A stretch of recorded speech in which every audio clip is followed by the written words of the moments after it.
Hi అండి. అందరికీ నమస్కారం. Welcome to my YouTube channel అండి. ఈ వీడియోలో ఇప్పుడే అందిన వార్త 65 సంవత్సరాలు దాటిన వారందరికీ గుడ్ న్యూస్ అండి. సో, ఈ వివరాలైతే వీడియోలో తెలుసుకుందాం. వీడియో అయితే ఎక్కడ గాని స్కిప్ చేయకుండా ఎండ్ వరకు చూడడం వల్ల ఇన్ఫర్మేషన్ అనేది పూర్తిగా అర్థమవుతుంది. అలాగే వీడియో నచ్చినట్లయితే ఒక లైక్ చేయండి. వీడియోని షేర్ చేయండి. ఇంకా సబ్స్క్రైబ్ అవ్వనట్లయితే మన ఛానల్ సబ్స్క్రైబ్ చేసుకోవడం ద్వారా నేను చేసే ప్రతి ఒక్క అప్డేట్ న్యూస్ మీ వరకైతే రీచ్ అవుతుందండి. ఆలస్యం చేయకుండా వివరాల్లోకైతే వెళ్ళిపోదాం.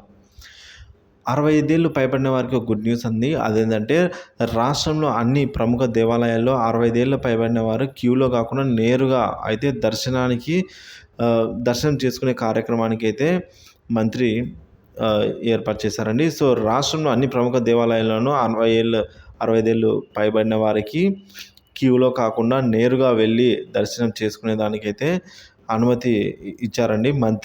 ఈ కార్యక్రమానికి అనుమతి ఇచ్చిన వారు మంత్రి రామలింగారెడ్డి అండి. సో, ఈ విధంగా శ్రీకారం చుట్టారీయన.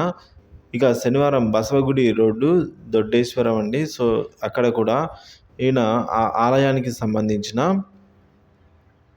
సో, ఆలయ పూజలు జరిపిన అనంతరం మంత్రి మాట్లాడారండి. అక్కడికెళ్ళిన తర్వాత 65 ఏళ్ళు పైబడిన వారందరికీ కూడా గుర్తింపు కార్డు చూపించి నేరుగా ఆలయంలోకైతే వెళ్ళవచ్చు అనైతే విధంగా ఆయన తెలియజేయడం జరిగిందండి.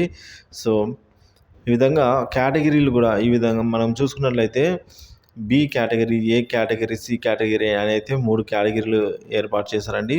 సో, ఇందులో ఏ కేటగిరీలో 205, బి కేటగిరీలో 193 ఆలయాలు, అలాగే ఈ విధంగా సి కేటగిరీలో మరికొన్ని ఆలయాలు ఉన్నట్టు తెలిపారు. ఎక్కువ రద్దీ ఉన్న కేటగిరీ అంటే ఏ మరియు బిలలో మాత్రం ఎక్కువ రద్దీ ఉంటారు. సో, మిగతా కేటగిరీలో రద్దీ అన్నది ఉండదు కాబట్టి సో, అక్కడ అయితే నేరుగా అందరితో పాటుగా దర్శించుకోవచ్చు. సో, కాబట్టి ఈ ఏ, బి కేటగిరీలో అయితే ఈ మంత్రి మాట్లాడుతూ ఈ విధంగా మీ ఆధార్ కార్డు 65 ఏళ్ల పైబడిన మీ ఆధార్ కార్డు చూపించినట్లయితే మీరు ఎటువంటి క్యూలో నిలబడిన అవసరం లేదు. డైరెక్ట్‌గా నేరుగా వెళ్ళి దర్శనం చేసుకునే అవకాశం అయితే కల్పించడం జరిగింది.